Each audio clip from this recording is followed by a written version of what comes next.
欢迎收看老挝新闻，今天是2025年8月5日星期二，佛历9月上11，万象晴，26到35摄氏度。今天的主要内容有最新外汇报价、股市收盘行情、黄金市场报价、万象燃油价格以及老挝时事要闻。首先来关注外汇，根据老挝外贸银行最新公布的今日外汇价格，美元的银行买入价为21452基普。与上一个交易日持平，泰铢的银行买入价为663.62基普，较上一个交易日上涨3.2基普，涨幅0.48%。人民币的银行买入价为2965基普，较上一个交易日上涨5基普，涨幅0.17%。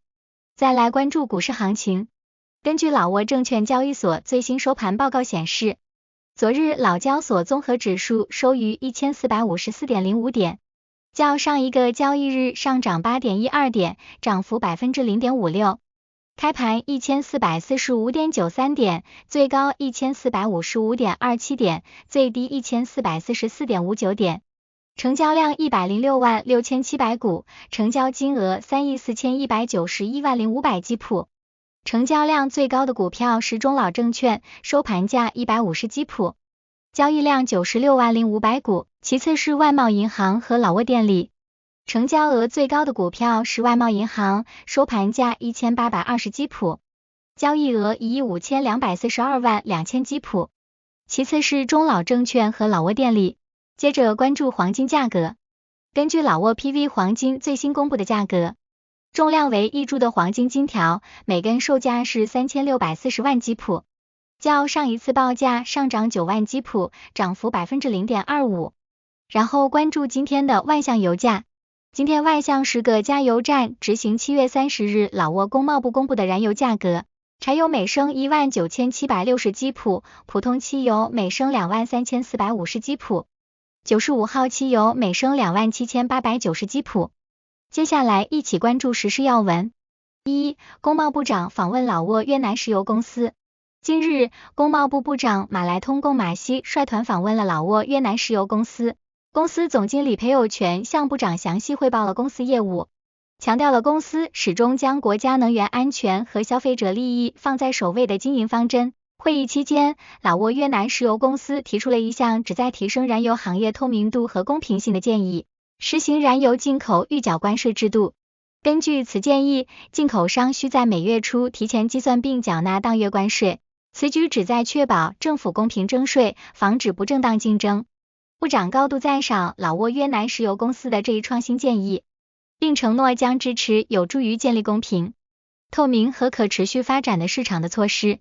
2. 老挝黄金银行获准通过手机应用提供电子黄金买卖服务。8月1日，工贸部以远程会议形式举行了向老挝黄金银行正式授予通过手机应用程序提供电子黄金买卖服务经营许可证的仪式。工贸部国内贸易司司长三迪苏彭萨瓦、工贸部各司局负责人以及老挝黄金银行有限公司管理团队出席了本次仪式。三迪苏彭萨瓦司长指出，为确保手机应用程序上的黄金买卖业务符合政府规定，创造可信赖的便利快捷、清晰和透明的营商环境，让全国人民都能安全使用该应用程序进行黄金买卖，从而避免欺骗和非法集资等违法行为。国内贸易司在经过研究后，同意老挝黄金银行的申请，并依照相关法规，颁发了电子黄金买卖经营许可证。3. 热心民众开车追逐撞倒偷车贼并抓获1人。8月3日上午，在万象市塞瑟塔县三盖村，2名男性小偷实施了一起摩托车盗窃案。案发时，受害者大声呼救，一名目睹此事的热心民众立即开车追赶，并果断撞向小偷的摩托车，将其撞倒，最终成功抓获1名小偷，另1名则逃进了树林。4. 棕榈树倒下砸毁古老佛殿。8月3日，沙湾拿吉省占蓬县的农兰詹寺发生了一起意外，一棵拥有数十年树龄的棕榈树突然倒下，砸中了寺庙内的古老佛殿，导致佛殿屋顶受到严重损毁。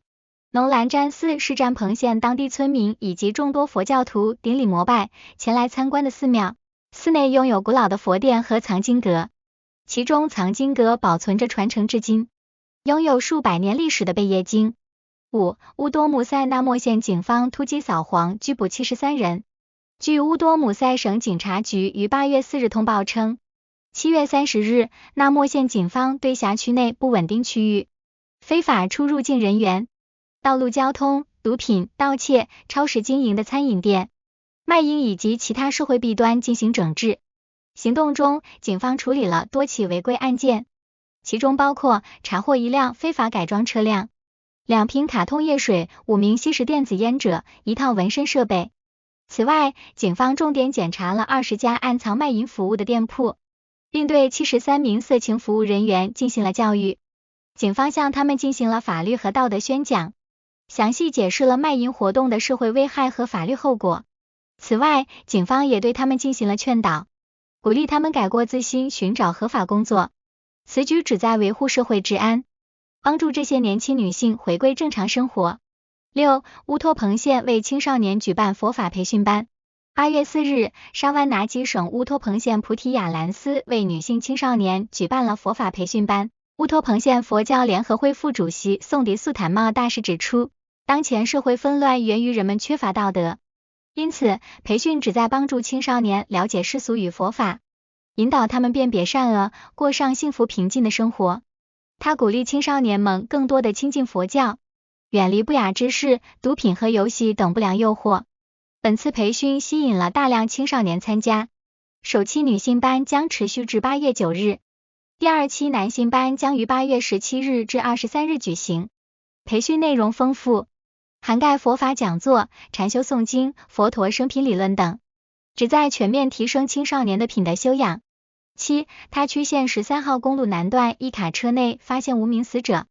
甘蒙省红十字会紧急救援队报告，8月4日9点30分，在甘蒙省他曲县彭拼村13号公路南段一辆卡车内发现一具不明原因的男性尸体，死者51岁，来自甘蒙省尤马拉县坎海村。